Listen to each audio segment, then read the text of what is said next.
আপনার মূলধন হলো আপনার চৈতন্য।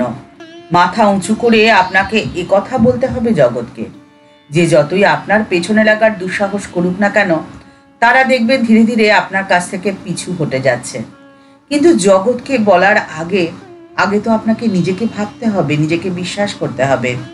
আপনি তো অমৃতের সন্তান হয়ে এই পৃথিবীতে এসেছেন, আর অমৃতের সন্তান হয়েই থাকতে হবে এই ধরাধামে।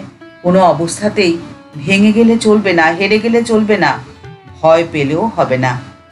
সারা দুনিয়া আপনার পিছনে লাগলেও আপনার কিচ্ছু এসে যাবে না, এ কথা আপনাকে বিশ্বাস করতে হবে আগে। কারণ আপনি অমৃতস্য পুত্র। আপনার প্রতিপক্ষর যতই টাকা বা ক্ষমতা হোক না কেন, আপনার কাছে সব তুচ্ছ নগণ্য। আপনার সম্পদ আপনি স্বয়ং। এই কথাটি আগে আপনাকে মেনে নিতে হবে, বিশ্বাস করতে হবে। কিন্তু এই কথা বিশ্বাস করার জন্য চাই সাধনা, আর এই সাধনা সারা জীবনের। এর থেকে নিস্তার নেই আপনার। ঠাকুর শ্রী রামকৃষ্ণ পরমহংসদেবের ভাব ও আদর্শের বন্যা বইল আমেরিকার মাটিতে।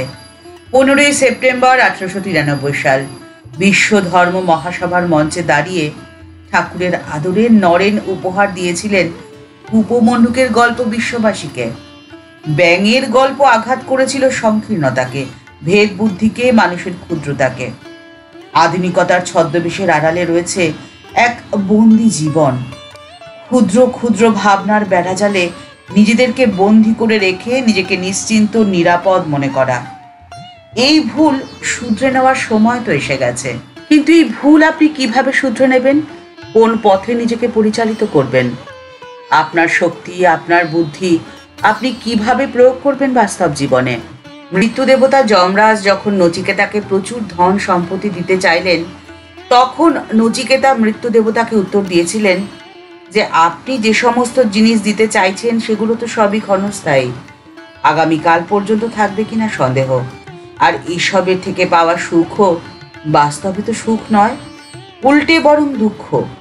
এইসব ভোগ সামগ্রী প্রকৃত মঙ্গলদায়ক তো নয়ই, বরং মানুষের ইন্দ্রিয় শক্তিকে ক্ষয় করে দেয়।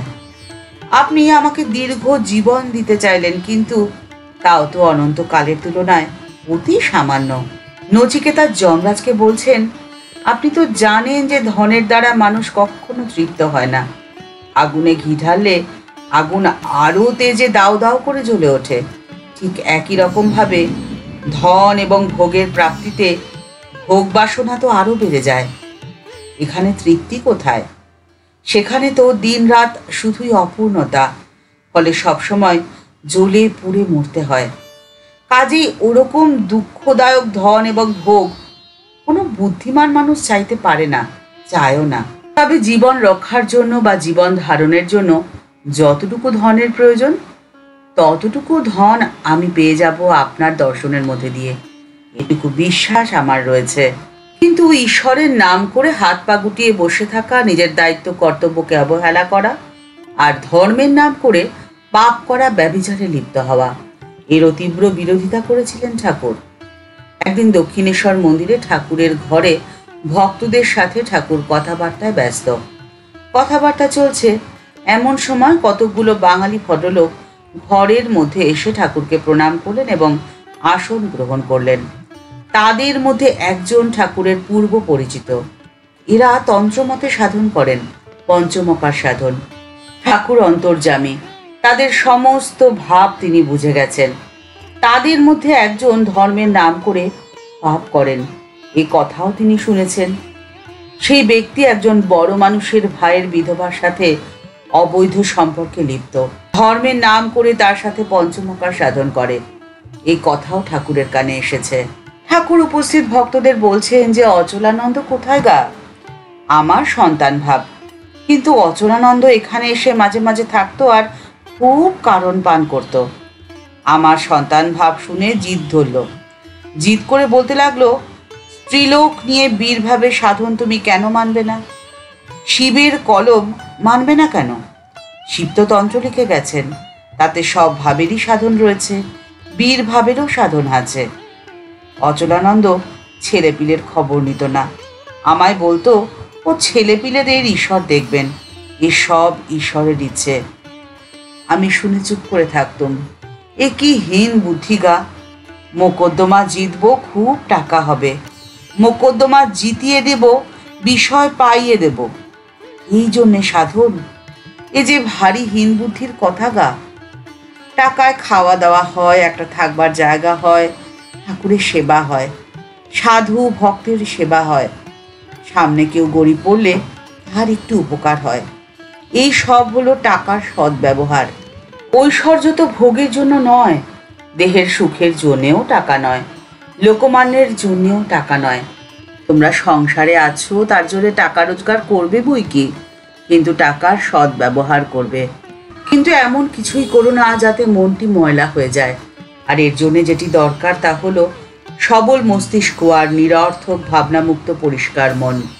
আর এই দুটো গুণের সমাবেশেই আপনি কিন্তু বাজিমাত করবেন। আপনাকে যারা নিজের প্রতিদ্বন্দ্বী মনে করে তারা কিন্তু আপনার ক্ষমতাকে বা আপনার শক্তিকে বাস্তবে ভয় করে। তারা কিন্তু খুব ভালোভাবে জানে যে আপনার অন্তরের সিংহটি একবার জেগে উঠলে তারা ছিটকে পড়বে। আর ঠিক সেই জন্যই আপনাকে দাবিয়ে রাখার আপ্রাণ চেষ্টা তারা করছে। আর তাদের সমস্ত অসৎ উদ্দেশ্যকে পরাজিত করতে হবে আপনাকেই। ঠাকুর মা ও স্বামীজির আশীর্বাদের হাত রয়েছে আপনার মাথার ওপরে। তাই আপনি নির্ভয় নিশ্চিন্তে আপনার জীবনের পথে এগিয়ে যান। এই পর্বের উপস্থাপনা ভালো লেগে থাকলে লাইক বাটনটি প্রেস করে দিতে ভুলবেন না। আর আপনার মতামতটি কমেন্টস বক্সের মধ্যে জানালে আমাদের ভালো লাগবে। এই ভিডিওটি আপনার যদি ভালো লেগে থাকে তাহলে অনেকের মধ্যে শেয়ার করে দেওয়ার অনুরোধ রইল। আপনি যদি এই চ্যানেলে নতুন হয়ে থাকেন তাহলে চ্যানেলটিকে সাবস্ক্রাইব করে বেল বাটনটা ক্লিক করে দিতে পারেন। তাহলে এই চ্যানেলে ভিডিও আপলোড হওয়ার সাথে সাথেই আপনার কাছে নোটিফিকেশনটি চলে যাবে। সবাই ভালো থাকবেন, সুস্থ থাকবেন। দেখা হচ্ছে পরের পর্বে। নমস্কার।